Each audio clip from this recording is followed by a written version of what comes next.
Para pendengar kuliah subuh yang saya muliakan, sesudah saya mengucapkan selamat beribadat salat subuh dan selamat menerima hari yang baru, maka sekarang kita meneruskan tafsir daripada surat Al-Baqarah ayat 248.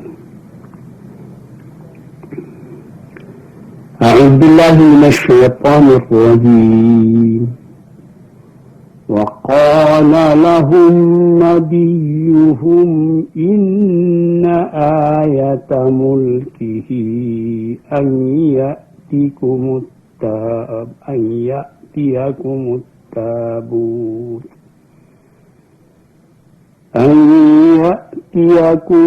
التابوت فيه سكينة من ربكم وبقية مما ترك آل موسى وآل هارون تحمله الملائكة إن في ذلك لآية لكم إن كنتم مؤمنين. Di ayat yang telah terdahulu yang telah kita tafsirkan,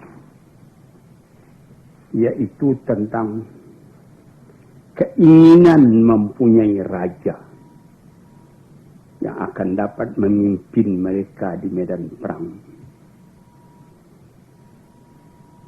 Lalu diutus Tuhan seorang raja namanya Talut. Tapi ada lagi kritik, ada lagi rasa tidak setuju daripada rakyat Bani Israel itu. Mengapa Talut, seorang miskin yang akan diangkat jadi raja? Anna yakunu lahul mulk alaina. Bagaimana caranya mereka akan menjadi penguasa kepada kami, menjadi raja kami? Padahal kami nahnu ahqqu bil mulki minhu. Kami lebih berhak menjadi raja dari dia. Mengapa? Kami kaya, padahal dia tidak punya apa-apa. Dia tidak ada uang, dia tidak ada harta. Lalu dijawab oleh Nabi mereka itu. Dia dipilih oleh Allah menjadi raja, bukan karena uangnya. Tetapi dia mempunyai bastatan fil ilmi wal jismi. Dia mempunyai keluasan bukan perkara harta, tapi perkara ilmu. Jadi kalau disuruh pilih, kita kaya raya tapi bodoh. Mana yang lebih baik dengan orang tidak kaya tapi ilmunya, pengetahuannya, kesehatan badannya, itu ada padanya. Orang yang berpikir luas, memandang jauh, orang lebih suka memilih yang akan jadi raja itu yang sehat badannya, luas ilmunya. Walaupun harta itu tidak ada pada hari ini, karena ilmu, pengetahuan dan kesehatan badan, lain hari bisa datang itu harta. Sebaliknya orang yang kaya raya, kalau dia bodoh, atau dia sudah merasa senang dengan hartanya itu, dia tidak ingin menambah lagi, melainkan menghabiskan yang ada. Akhirnya banyak yang kemudiannya beberapa tahun belakang menjadi orang melarat. Ini pernah kejadian di antara raja-raja Bani Umayyah. Ada 3 raja terkenal. Raja Sulaiman bin Abdul Malik terkenal karena dia raja kaya, suka makan. Jamuan, makan segala macam makanan, segala macam masakan mesti bawa ke istana, sediakan di istana, sehingga ribut selalu siang malam pasal makanan. Sehingga yang jadi pembicaraan orang di luar, engkau berapa macam makanan hari ini. Terpengaruh orang banyak karena raja demikian itu. Kemudian itu Raja Sulaiman bin Abdul Malik mati karena terlalu kenyang. Dia makan bebek, makan itik 8 ekor satu hari itu. Kita yang biasa ini 1 ekor pun tak habis, dia sampai 8 ekor. Mati karena terlalu kenyang. Ada lagi apa itu namanya, raja yang lain, yaitu tadi Sulaiman bin Abdul Malik, yang satu lagi Hisham bin Abdul Malik. Ini Hisham bagaimana? Itu model-model pakaian saja, berganti 4-5 kali satu hari, macam-macam saja model. Di mana saja model pakaian yang ada di Tiongkok, di Hindia, di mana pesan, sediakan buat beliau.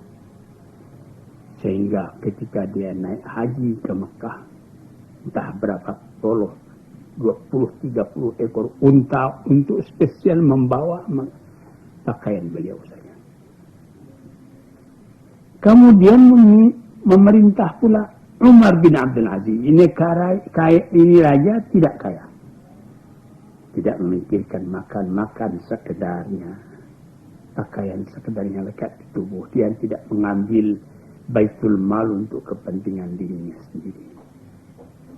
Akhirnya ya Sulaiman meninggal.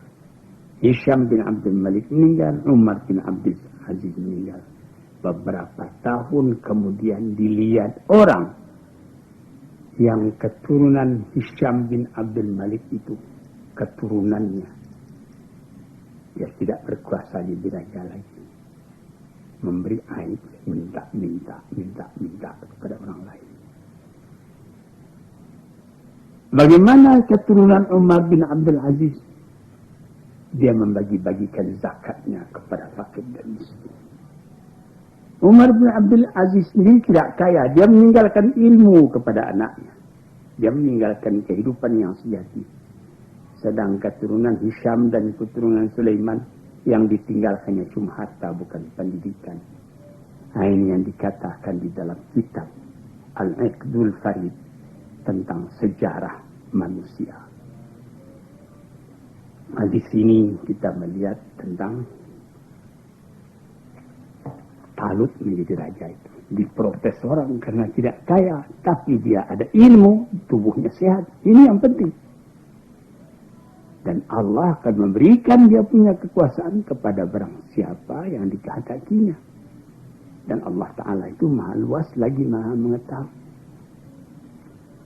Maka terjadilah peperangan antara Bani Israel dengan lawannya. Wa qala lahum nabiyuhum inna ayata mulki an ya'tiyakumut tabutu fihi sakinatun min rabbikum wa baqiyatun mimma taraka alu Musa wa alu Harun tahmiluhul malaikah. Terjadi peperangan. Perang itu dari dahulu kala biasa mempunyai simbol, mempunyai bendera. Di zaman Nabi Muhammad ada bendera Ansar, ada bendera Muhajir. Di waktu-waktu yang lain, walaupun bangsa, agama, apa yang berperang, dia mesti memakai tanda perang. Ada lambang, ada bendera, ada marawah, ada cogan kata orang lain, ada beberapa senjata dan lain-lain. Nah, jadi dikatakan, berkata kepada mereka, Nabi mereka, inna ayata mulkihi, tanda dari kebesaran raja itu, ayat tiakumut tabutu fi sakinatum min rabbikum. Dibawa kepada kamu satu tabut, satu peti. Fihi, pada peti itu ada sakinah, ketetapan hati daripada Tuhan kamu. Sakinah itu min rabbikum. Jadi ada itu seperti di kita sendiri. Bendera pusaka yang mula-mula dikibarkan oleh Presiden Soekarno dan Wakil Presiden Hatta waktu proklamasi 17 Agustus. Itu bendera pusaka masih ada, masih disimpan. Sudah sekian puluh tahun sampai sekarang.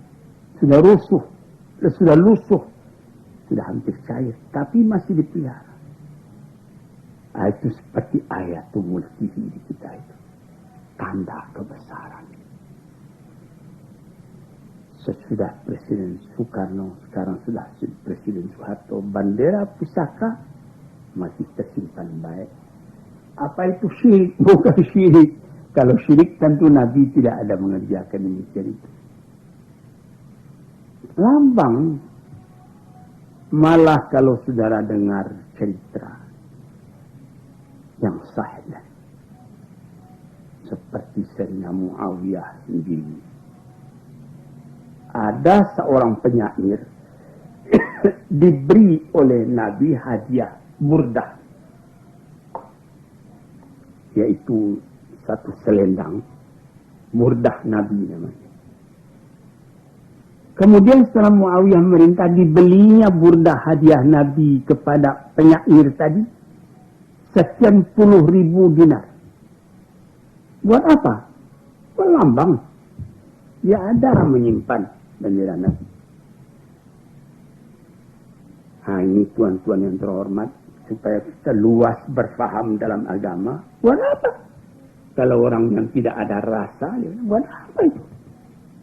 Buat apa bendera pusaka? Buat apa burdah Nabi? Malah menurut riwayat, burdah Nabi yang telah lusuh tua itu, yang kalau misalnya dipegang lama-lama bisa hancur karena sudah 1400 tahun, masih tersimpan sekarang di tabu, disimpan oleh Republik Turki. Dulunya menjadi lambang juga dari khalifah-khalifah Utsmaniyah. Demikian juga seperti pedang Zulfikar, Sayyidina Umar dan lain-lain. Ada lambang-lambang itu. Tambah banyak lambang pusaka nenek moyang, tambah terasa gengsi daripada kerajaan tadi.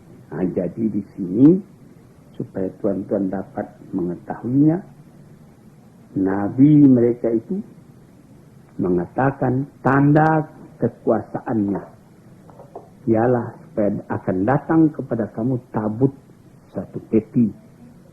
Di dalam peti itu tersimpan sakinah, ketentraman hati dari Tuhan. Wabaqiantun dan sisa daripada apa yang ditinggalkan oleh keluarga Musa dan keluarga Harun. Sudah lama sesudah Nabi Harun mati, sudah lama sesudah Nabi Musa mati. Ada sisa-sisa peninggalan mereka disimpan di dalam peti itu. Apa gunanya? Lambang. Ayatul mulki. Engkau mengatakan keturunan daripada Musa. Mana tandanya? Ini tandanya. Ada sisa. Atau seperti di dalam kerajaan Jambi dulu. Ada keris si Genje namanya. Itu keris. Itu ayatul mulki. Lambang dari kerajaan Jambi. Raja yang memegang itulah yang berkuasa. Itu sebabnya diambil ikhtiar oleh Belanda bagaimana spesies Genje itu jatuh ke tangan dia. Saya juga pernah pergi ke kerajaan Brunei 10 tahun dulu lebih. Tahun 60 kalau saya tidak salah saya ke sana. Itu dikatakan di dalam batu bersurat di kuburan bahwa lambang yang ditinggalkan oleh Raja Minangkabau, yang Minangkabau katanya, yang datang ke negeri Jambi itu genta. Nah, di sini nampaklah bahwa tiap-tiap negeri itu mempunyai lambang. Maka yang jadi lambang daripada orang yang pergi berperang itu ialah sisa-sisa peninggalan keluarga Musa dan keluarga Harun dibawa oleh malaikat Sesungguhnya pada yang demikian itu adalah menjadi tanda untuk kamu jikalau kamu beriman kepada Allah.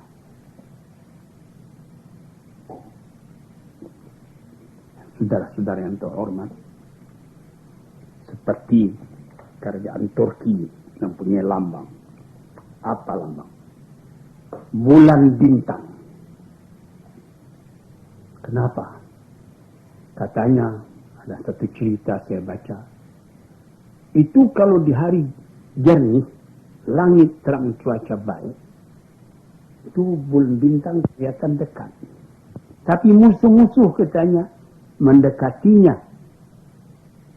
Tambah lama, tambah tidak bisa dicapai. Kelihatan dia tambah dekat. Padahal jauhnya sekian juga. Akhirnya jatuh saja, hancur ke bawah. Yang bulan bintang tetap ada juga di udara. Ini lambang orang Turki. Demikianlah kadang-kadang bendera seperti orang Syiah mempunyai lambang hitam. Orang yang lain mempunyai lambang hijau dan lain-lain sebagainya. Nah, kita sendiri di Indonesia, lambang kita pun ada, bendera kita merah dan putih. Nah, itu di tiap-tiap lambang kaum ada lambangnya. Maka di waktu berperangnya Raja Talut tadi, dia mempunyai lambang itu juga. Falamma fasala Talutu bil junudi qala innallaha mubtalikum binar. Setelah Talut memegang atau memimpin peperangan, membagi-bagi tentaranya, yang sayap kanan, sayap kiri, yang penempur tengah dan lain-lain sebagainya, diberi ingat. Kalian nanti akan berperang dengan musuh. Di tengah jalan kalian akan bertemu dengan satu batang air, sungai. Menurut keterangannya itu sungai Yordan yang terkenal. Faman syariba minhu falaysa minni. Barang siapa yang minum dari air itu tidak golonganku. Wa man lam yat'amhu fa innahu minni. Barang siapa yang bisa menahan hati, dia tidak bisa minum di situ, itulah yang tenteraku. Illa man yaqtarafa ghurfatan. Kalau cuma mengambil saja satu genggam air, dikecupkannya kedua belah tangannya, bertemu jari dengan rapat, diambilnya air sekian, diminumnya itu boleh. Tapi kalau sudah lebih daripada itu, terlalu banyak minum air, nanti kamu lemah berperang. Jadi setelah lama pergi berjalan, sampailah di batang air atau di sungai tadi.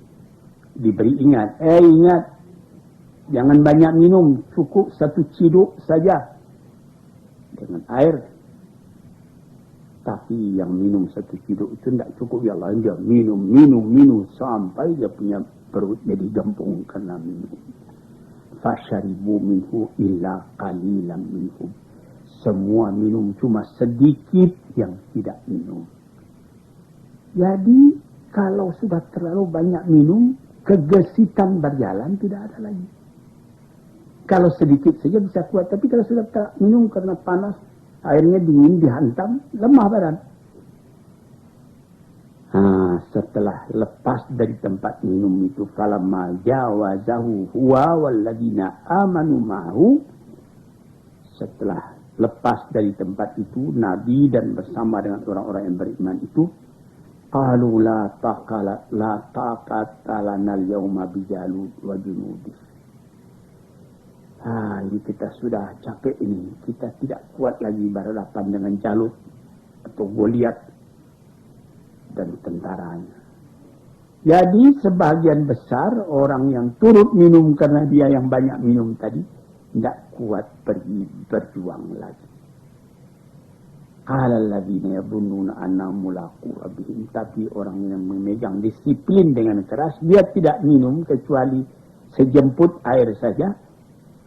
Dia terus menghadapi musuh tadi. Yang sedikit itulah yang menang. Berhasil juga yang sebagian besar sudah kenyang karena air, tidak bergerak lagi. Yang sebagian kecil itulah yang menghadapi musuh. Itu dikatakan kam min fi'atin qalilatin ghalabat fi'atan katsiratan bi'idznillah.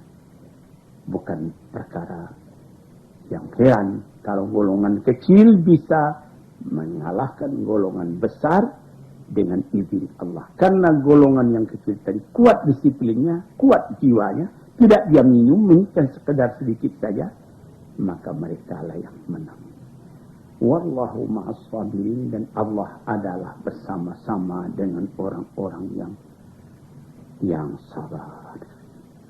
Disitulah walamma barazu li Jalut wa junudih, setelah mereka itu berhadap-hadapan dengan Jalut dan tentaranya, maka yang sedikit tadi yang bersemangat kuat tadi berdoa kepada Allah, Rabbana afriq alaina sabran, ya Tuhan kami, teguhkan hati kami, penuhi kami dengan sabar, wasabbit aqdamana, teguhkan langkah kami, wansurna alal qaumil kafirin, dan tolonglah kami ya Allah menghadapi kaum yang kafir.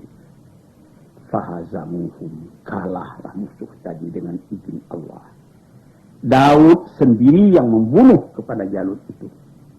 Cara pembunuhannya nanti lain hari kita terangkan. Wa atahullahul mulka wal hikmata, diberi Allah itu kekuasaan dan hikmah, kebijaksanaan, dan diajar oleh Allah Ta'ala kepadanya apa yang dikehendaki oleh Allah. Akhirnya di akhir ayat dikatakannya, demikianlah di dunia ini. Kalau tidak ada perjuangan antara manusia dengan manusia, setengah menghadapi yang setengah, rusak bumi. Kalau damai-damai saja rusak bumi. Mesti ada pertempuran antara benar dan salah. Allah adalah menganugerahkan keutamaannya dan kesempurnaannya kepada isi alam.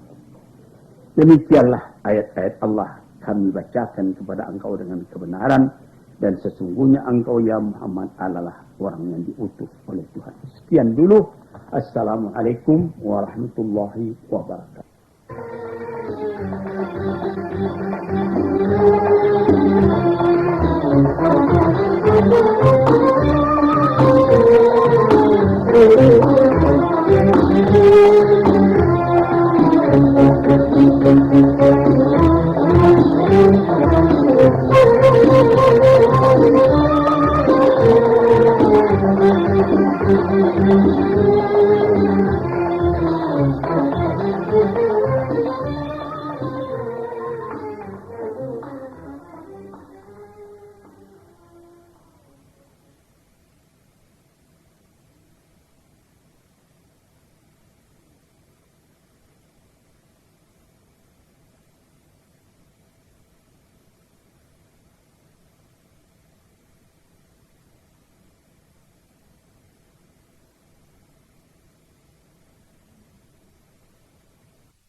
Assalamualaikum warahmatullahi wabarakatuh.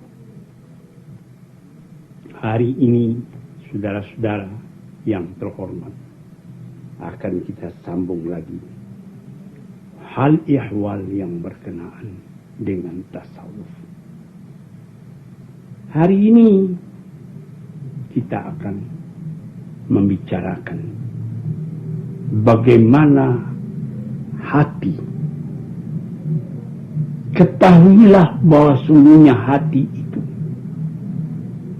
apabila telah dikosongkan daripada kecintaan akan dunia, apabila dikosongkan daripada kerakusan kepada harta, atau dikosongkan dari ambisius, hendak mendapat pangkat, hendak mendapat kedudukan, Kalau sudah kosong, isi. Sesudah kosong dari keinginan dunia, harta, ambisius kepada pangkat, lalu yang kosong tadi diisi. Asa isinya. Ingat akan akhirat.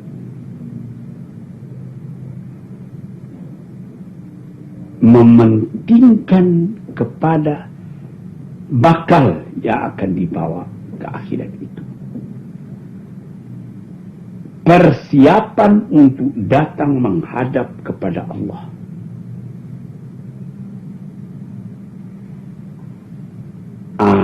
Kalau ini sudah hati yang dikosong daripada kehendak dunia tadi, dinegatifkan kepada dunia, dipositifkan kepada akhirat.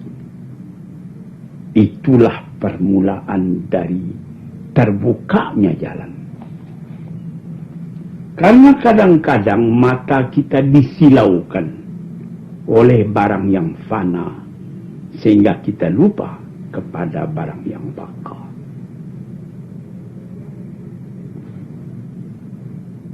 Ketika sudah demikian keadaannya, tergeraklah hati itu mengetahui apa yang diridai oleh Tuhan.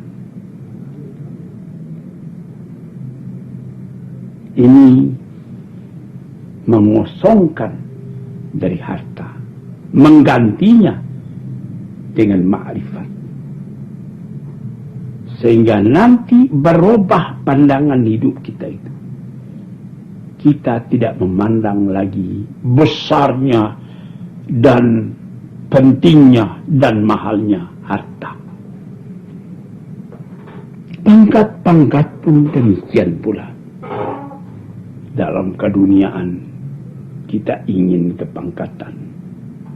Tetapi Al-Quran sudah mengatakan, kasarabin biqi'ati yahsabu dham'anu ma'a hatta idza ja'ahu lam yajidhu syai'an. Seperti orang melihat gejala panas di padang yang luas. Baik kita berjalan kaki. Saya sudah pernah berjalan kaki di tahun 1927 dalam umur baru 19 tahun. Dari Mekah menuju Jeddah karena uang tidak ada. Malamnya kami bermalam di bawah terang bulan. Pagi-pagi tersentak tidur. Bulan sudah mulai gelap cuacanya. Matahari mulai naik, kami sembahyang subuh. Sesudah itu berjalan kaki lagi. Kira-kira pukul 9, panas sudah mulai terik. Yang akan ditempuh jauh lagi. Bahra namanya. Di situ kelihatanlah air. Yahsabuhu dham'anu ma'a. Disangka oleh orang yang haus bahwa itu betul-betul air. Seorang danau, orang meninjau seperti lautan danau nampaknya. Tambah haus. Ditempuh. Sesudah ditempuh, tidak ada air tadi. Yang ada cuma pasir. Nanti kelihatan jauh lagi ada air di sana. Begitu terus menerus. Maka orang yang cuma dunia, yang tempat hatinya lekat, itulah yang menjadi tujuan dari hidupnya. Keduniaan, kekayaan, pangkat tinggi, kebesaran, keternamaan, dan lain-lain sebagainya. Apabila sudah ditempuh, ya, tidak apa-apa. Ini jangan sampai dilupakan hal ini. Sehingga sebagaimana dikatakan oleh Imam Abdul Qadir Jailani, jangan diletakkan hartamu, kekayaanmu, kebesaranmu, pangkatmu di dalam hatimu. Karena kalau dia pangkat itu hilang, harta itu habis, nanti hatimu luka. Payah mengobat hati yang luka. Nah, jadi di dalam segala sesuatu di dunia ini, sadar, tidak ada yang langgeng, tidak ada yang kekal. Ini yang mesti diingat. Nah, jadi kosongkan hati dari itu, lalu positifkan tujuan. Kemana tujuanmu? Di sinilah diterangkannya di ayat tadi, di kata-kata ahli tasawuf tadi. Dia bilang bahasa Arab, i'lam annal qalba idza khala minal ihtimami bidunya wa ta'alluqu bima fiha wa ta'alluqi bima fiha min malin aw riyasatin aw sawlatin wa ta'allaqa bil akhirah wal ihtimama biha min tahsulil uddah wa tahabbul qudumi ala Allah azza wa jalla fa dzalika awwalu futuhihi wa tabashuru fajrihi. Ketahuilah olehmu, apabila hati telah engkau kosongkan daripada mementingkan dunia dan melekatkan hati kepada harta atau kepada pangkat atau kepada macam-macam rupa, lalu hati yang kosong dari itu ditaklukkan, disangkutkan kepada akhirat dan mementingkan pula akan persiapan menghadapi jalannya akan datang. Watahau, bersiap untuk maju ke hadapan Allah Subhanahu wa taala. Fazalika awal futuhihi, itulah mulai hati sudah terbuka. Sudah lain kita punya hidup itu. Sudah datar dunia ini kita hadapi. Bukan berarti kita membuangkan harta yang ada. Ini seperti cerita Imam Malik. Ketika dia tinggal di negeri Madinah, Khalifah Bani Abbas Al-Mahdi atau Al-Hadi meninggalkan uang padanya 1000 dinar emas. 1000 dinar emas. Sedangkan 100 dinar saja sudah berat. Belum ada uang kertas pada waktu itu, betul-betul emas, dinar. Jadi seperti ringgit di zaman dulu.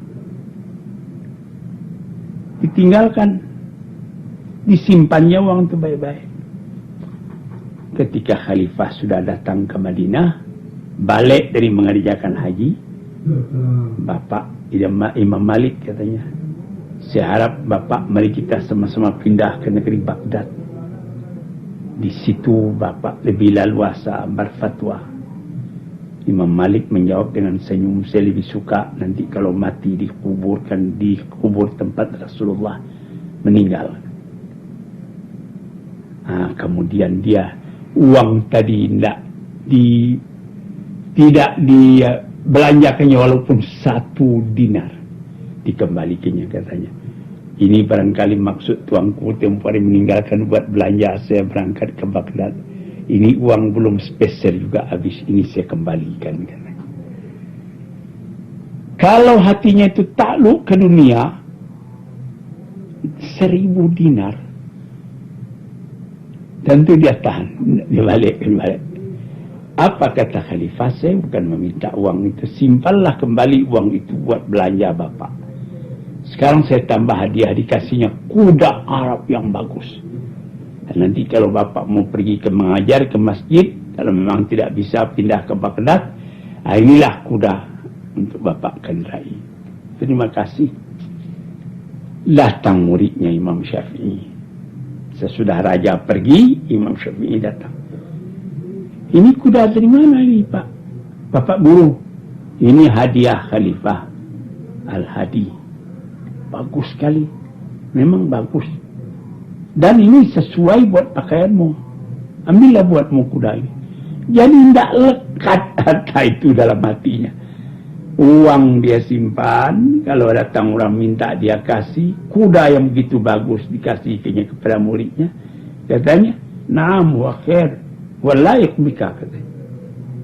Memang bagus ni kuda, bagus. tapi yang layak mengendalinya engkau.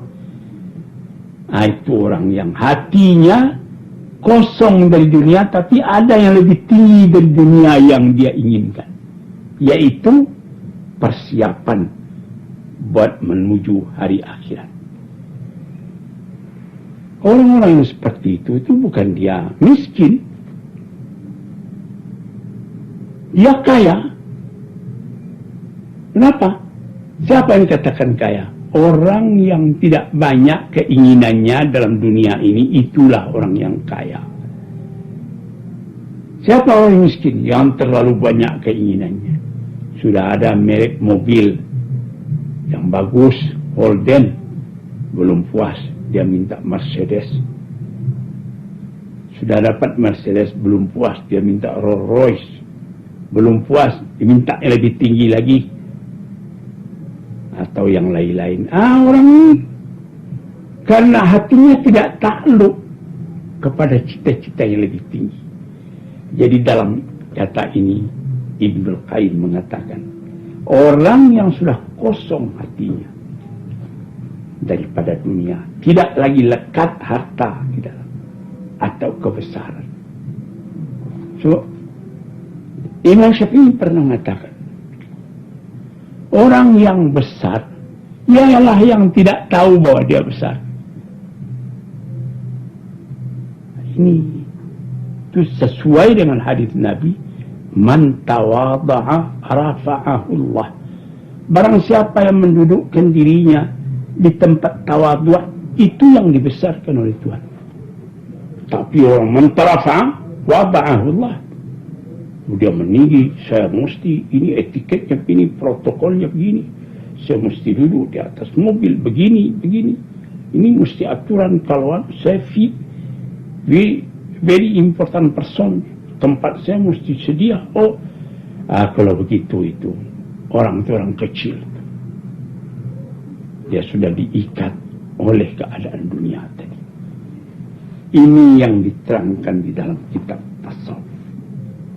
Jika watabashiru fajrihi fadzalika awal futuhi watabashiru fajrihi, itulah orang yang mula-mula telah terbuka pintu padanya, dan itulah satu kegembiraan dari menyingsing fajar, keindahan dalam hidup.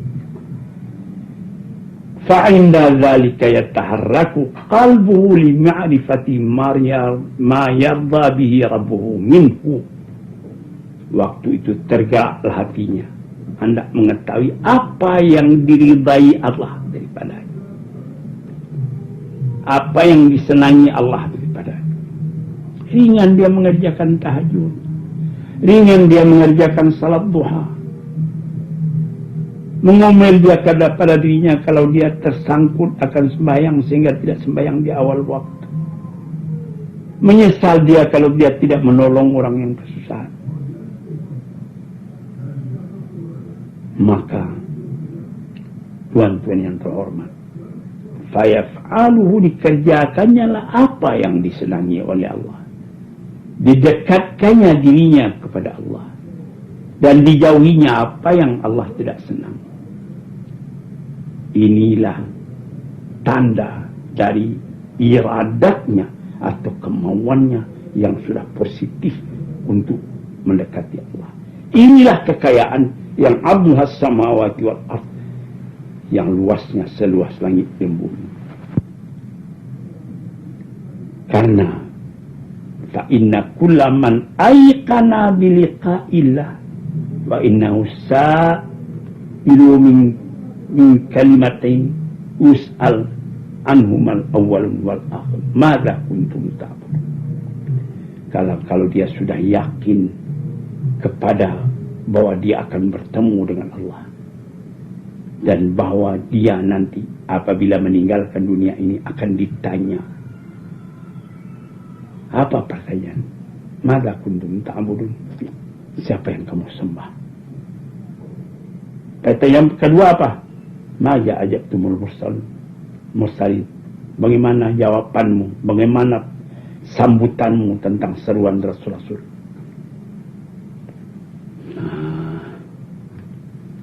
Jadi orang seperti demikian itu tak dapat tidak.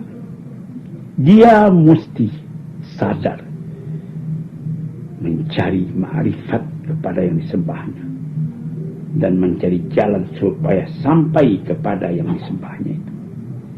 Kalau sudah tamakun, sudah mendalam, futiha lahu babul insi bil khalwah wal wihdah wal amakinil khaliyah. Hari lainnya. Kalau sudah dibukakan hati ke sana, bertukar keinginan. Kalau dulunya ingin ramai-ramai, nah sekarang ini khalawah yang dia senang. Seni-suni, sendiri-sendiri. Tempat-tempat yang sepi. Orang takut kesepian, dia senang sepi. Sepi dari manusia, tapi dia ramai dengan Allah dan dengan malaikat. Tahdau fil aswat wal harakat. Tenang suara, tenang gerak. Tidak ada yang lebih sukainya daripada itu. Sebab kekuatan terletak dalam hatinya dan dalam iradatnya, dalam kemauannya. Tertutup pintu-pintu yang lain yang akan memisahkannya daripada cita-citanya tadi, yang akan memecah kepada hatinya. Senang hatinya sendiri, kacau pikirannya, duduk beramai-ramai, karena yang dibicarakan dalam beramai tadi cuma hal dunia. Lama-lama ditutup, dibuka pintu tadi oleh Tuhan, terasa halawatul ibadah, manisnya ibadah, sehingga dia tidak merasa kenyang-kenyang dengan itu. Mukanya kelihatan nur, cahaya. Alam ini lapang dirinya. Dia tidak merasa benci kepada orang lain. Kalau ada melihat orang yang belum matang keimanannya, dia tidak benci, dia cuma berdoa, Allah maghfirlah, ampunilah si anu.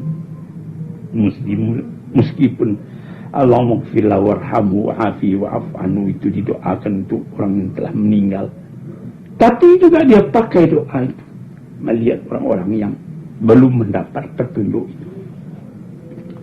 Nabi Muhammad sendiri pernah mendoakan, Allah maghfirli qaumi, Allah maghfirli qaumi fi innahum la ya'lamun. Ya Tuhanku, ampunilah dosa kaumku karena mereka belum tahu.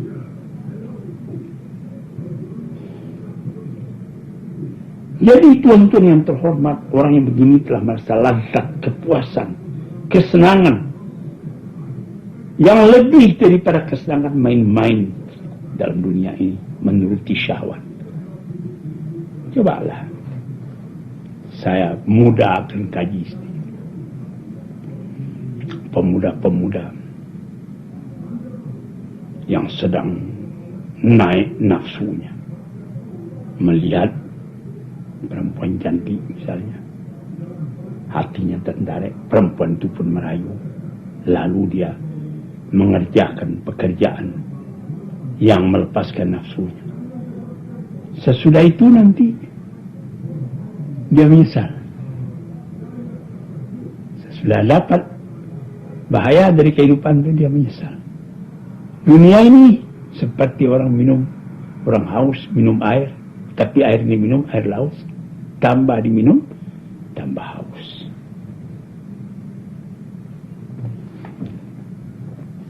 Jadi dibuka hatilah, dibukakan kemanisan ibadat, sehingga dia tidak bisa kenyang-kenyang dari ibadat.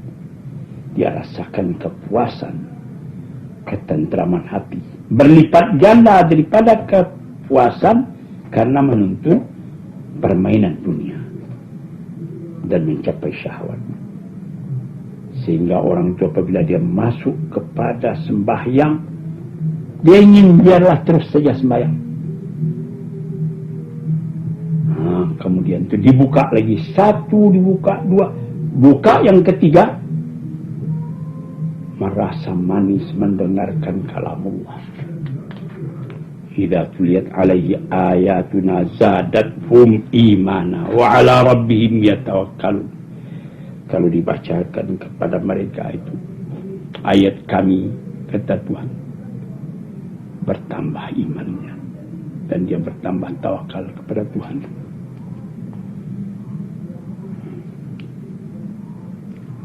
Kalau didengarnya itu ayat, tentram hatinya. Sebagaimana tentramnya hati seorang anak kecil apabila diberikan kepadanya permainan yang akan dia pegang. Buka lagi. Berapa buka itu? Kalau sudah sampai dibuka lagi pintu, kelihatanlah olehnya kebesaran Allah, kenikmatan Allah, kamal, jamal, jalal, kesempurnaan, keindahan, kemuliaan, dan kesempurnaan dari sifat-sifat Tuhan dan hikmah-hikmah Tuhan. Dan arti-arti dari tiap ayat itu terbaca.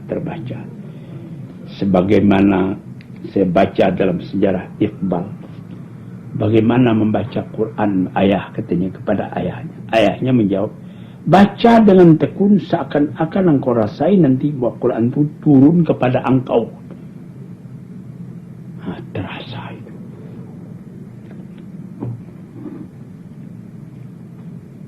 Bihaitsu yastaghriqu qalbu fi dzalika hatta yaghlibu fi, sehingga tenggelam hatinya ke dalamnya, sehingga gaib dalam itu dan merasa dalam hatinya bahwa dia sudah masuk ke alam yang lain, bukan alam manusia yang biasa ini. Saudara-saudaraku yang terhormat, ini beberapa dalil yang disebutkan halawatul iman. Man zaqa halawatul iman, orangnya merasai akan manisnya iman itu. Saudara-saudara yang terhormat, ini beberapa peringatan yang moga-moga saja menjadi pedoman dalam kitab kita. Pintu-pintu itu dibuka satu demi satu. Sesudahnya merasakan dekat kepada Tuhan tadi itu, gaib di dalam Tuhan, dibuka lagi pintu. Apa? Malu kepada Tuhan. Malu. Padahal Tuhan tidak kelihatan, tapi Tuhan terasa dalam hati. Sehingga dikatakan dalam ayat, al-ihsan an ta'budallah ka'annaka tarahu fa illam takun tarahu fa innahu yaraka. Engkau menyembah kepada Allah seakan-akan engkau lihat Allah itu. Dia tidak bisa engkau lihat, tapi dia melihat engkau. Mata tidak bisa melihat, hati bisa melihat. Dibuka lagi itu pintu. Itulah nur yang jatuh ke dalam hati. Dipelihara oleh nur itu, nampak oleh hati. Kita berhadapan dengan Tuhan sehingga kita malu kepada Tuhan, serang sendiri, tidak ada orang lain. Ketika itu diberikan lagi pemberian oleh Tuhan. Apa? Dawamul muraqabah lirraqib, tetap mengintai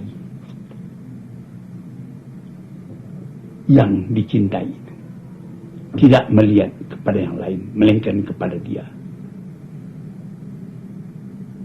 Seakan-akan kita melihat, menyaksikan di atas langitnya ataupun sedang duduk dalam arasy-Nya, melihat kepada hamba-Nya sekalian, mendengarkan suaranya, menyaksikan akan rahsia-Nya.